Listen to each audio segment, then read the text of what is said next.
Zoom মিটিংয়ের পর এবার সরাসরি বৈঠকেও টি-20 বিশ্বকাপ নিয়ে কোনো সমাধানে পৌঁছাতে পারেনি আইসিসি ও বিসিবি।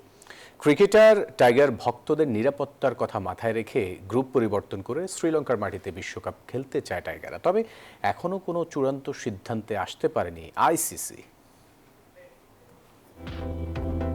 বাংলাদেশের ক্রিকেটে কালো মেঘ যেন সরছেই না। মুস্তাফিজ ইস্যুতে জল গড়িয়েছে অনেক দূর।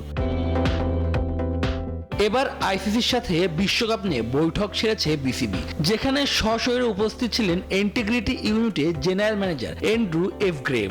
আর ভিসা না পাওয়ায় জুমে যুক্ত হন আইসিসি ইভেন্ট অ্যান্ড কর্পোরেট কমিউনিকেশনসের জেনারেল ম্যানেজার গৌরব সাক্সেনা।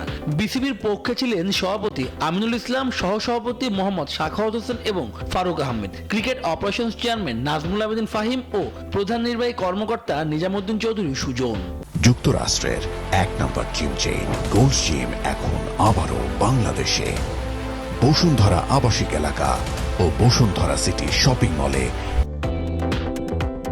প্রায় 1.5 ঘন্টা ধরে চলা বৈঠকে দুই পক্ষের আলোচনা চলে বিভিন্ন বিষয়ে, উঠে আসে নানা কথাও। তবে বাংলাদেশ তাদের পুরনো অবস্থানেই অনড়। নতুনভাবে যুক্ত করেছে তারা, গ্রুপ পরিবর্তন করে খেলতে চায় তারা লঙ্কার মাটিতেই।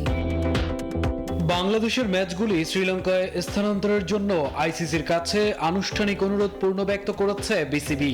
দল, বাংলাদেশি ভক্ত, মিডিয়া এবং অন্যান্য স্টেক হোল্ডারদের নিরাপত্তা ও সুরক্ষা সম্পর্কে বাংলাদেশ সরকারের মতামত এবং উদ্বেগ নিয়েও কথা হয়েছে।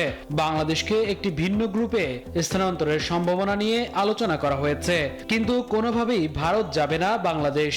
বিশ্বকাপ মাঠে গড়াতে বাকি 3 সপ্তাহেরও কম, কিন্তু কোনো পক্ষই পৌঁছাতে পারছে না সমাধানে। আর বিশ্বকাপ পরিকল্পনা তো দূরের বাতিঘর। আগামী 7 ফেব্রুয়ারি হাইব্রিড মডেলে মাঠে গড়াবে ক্রিকেটের সংক্ষিপ্ত ফরম্যাটের বিশ্বকাপ আসর, যেখানে বাংলাদেশের অংশ নেওয়ার কথা ছিল গ্রুপ সি থেকে। শুভদেবনাথ, নিউজ 24।